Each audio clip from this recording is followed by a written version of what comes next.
Allah'tan genç oldu. Şöyle bir özelliği. Sen 3-5 sene sonra gevşetme arada boşluk oluşunda olursun.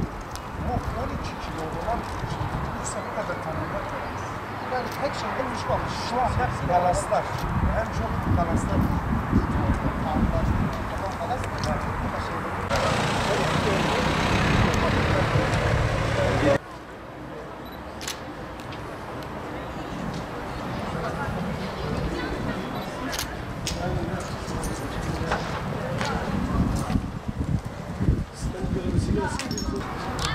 Çocuğumuz kayıptı. Enkazın arasında aradık. Onlar da bakkala sığınmışlar. İyi çok şükür. Geçmiş olsun tekrar. Radyo şifalı olsun. Marifet olan araçlar betondan mahvolmuş. Evet. Oraya da bakacağız. Çok ciddi anlamda gerçekten bir tahribat var. Tabii inşallah hayırlı şifalar nasip eder. Bu insanlara nasip eder. Sizleri inşallah muhafaza etsin. Kimse bir şey olmadı inşallah. Yok bir şeyimiz yok. Çok şükür. Mal oldu işte oranda. Bir yaralı oldu. Onu bir yana duydun mu? Yok bir yaramız çok şükür yok. Yani çocuklar oynuyor. Basket sahası var işte. Çocuk parkı var. Allah'tan buraya çarptı. Çünkü altta bir boşluğu vardı. Buraya çarptı. Bu bloktaki buraya çarptı. Tabii. Bunun da öbür taraftaki parça, güney batı parça yani. Bunun öbür tarafı. Kalkıyor buraya çarptı. Buraya çarpmasa direkt aşağı düşecek. O diyor oraya çarptı biz hemen diyor şey yaptık diyor. Kaçacak diyor böyle kendimize geldik işte bu anda refleks ediyor. Oraya çarptı bir şey yaparız diyor. Çok şükür işte araçların üstüne düştü. Baktınız mı? Evet. Yeni bir bina. Evet. Ya işte şimdi bir rüzgar çıkıyor, anında çıkıyor. Evet. Bir de bizim bu binanın oraya geliyor. Burada araçlar var. Çocuklar burada oynuyor. Yani çok açık üstünde oynuyor. Bu parça buraya düşüyor. O parça oraya düşüyor, çocuklara burada düşüyor. Tabii. Bu olmasa, o tel olmasa direkt tabii çocukların topu falan içinde yani çocuklar burada oynuyorlar. Bu bunu koruyor. Bu buraya düşüyor. Çok fazla düşüyor.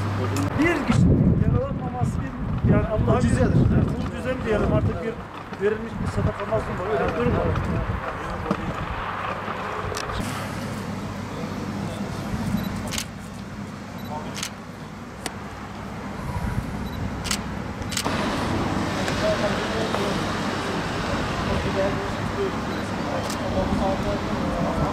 Oraya gelen parça direkt size geliyor. Benim zaten araç gözükmüyor zaten. Şunun altına kalan araç benim aracım. Allah. Evet. Orada şeyleri de karşılamıyor. Gerekçe ne? Arabalar afet olursa doğal afetler hiç kimsenin istemediği bir şey. Kesinlikle. Allah'tan Ama gel gör ki örnek veriyorum vatandaşın bunu tek başına karşılaması mümkün değil. Kesinlikle. Benim en azından Özellikle yetkililerin bu 100 konuda lira çok masrafım ciddi var. anlamda destek çıkması lazım.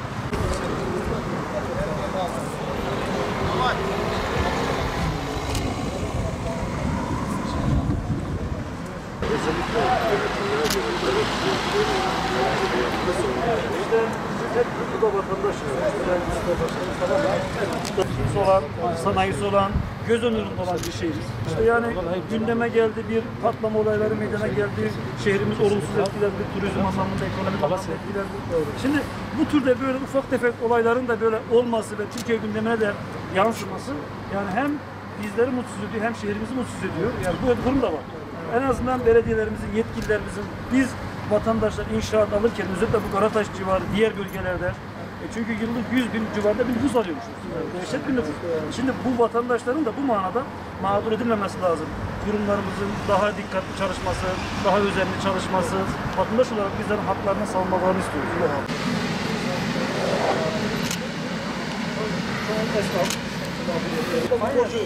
Tabii zaten insanların üstlerinde bir ev var, bir de araması oluyor. Yani bir ev alıyor ama bu evi aldıktan sonra bir sefer ölmek bu yorum borcunu ödüyor. Yani genel anlamda böyle aktivite, sadece bu bölge değil. Genel anlamda böyle. Yani bir insan geliyor, şu bir ev almak istiyor, ondan sonra ömür boyu ta kim ömür yetene kadar o borcunu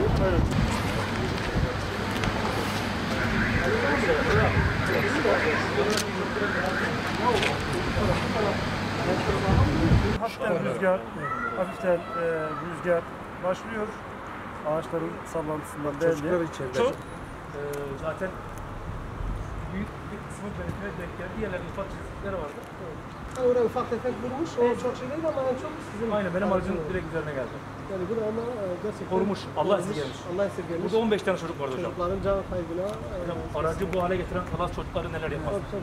Yani şimdi öncelikle şunu söyleyeyim. Gerçekten vatandaşımızın bu konuda mağduriyeti çok ciddi anlamda. Özellikle dün akşam gelen bir afetten dolayı, rüzgardan dolayı bir çatımız malum yarısına kadar uçmuş. Ve bu yarısı esnasında kimisi binaya denk gelmiş, kimisi araçlarımızın üstüne düşmüş, vatandaşımızın aracının üstüne. Bir kısmı da çocuk parkın özellikle üzerine düşmüş. Can kaybının olmaması elbette bizim için sevindiricidir. İlk önce vatandaşımıza geçmiş olsun diyoruz. Rabbim şifalık versin. Bu aziz mübarek günde onları muhafaza etmiştir. Gerçekten bu bizi sevindiriyor. Ama bunun yanında çok ciddi anlamda bir mal kaybı var. Bu arkadaşlarımız mağdur durumda düşüyor.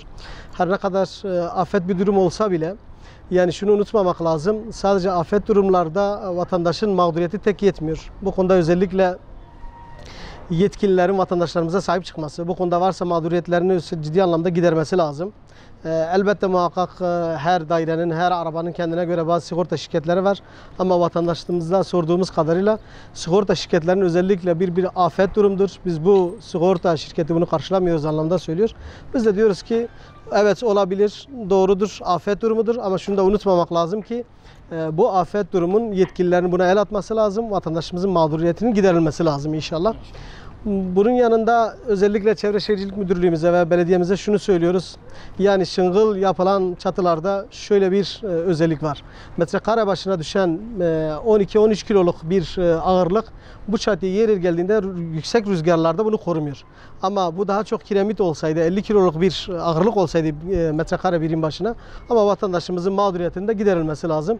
İnşallah bu konuda sayın yetkililere, valimize, Büyükşehir Belediye'mize bu konuda çağrıda bulunuyoruz. Bu arkadaşlarımızın özellikle sitemizin mağduriyeti bir an önce giderilmeli.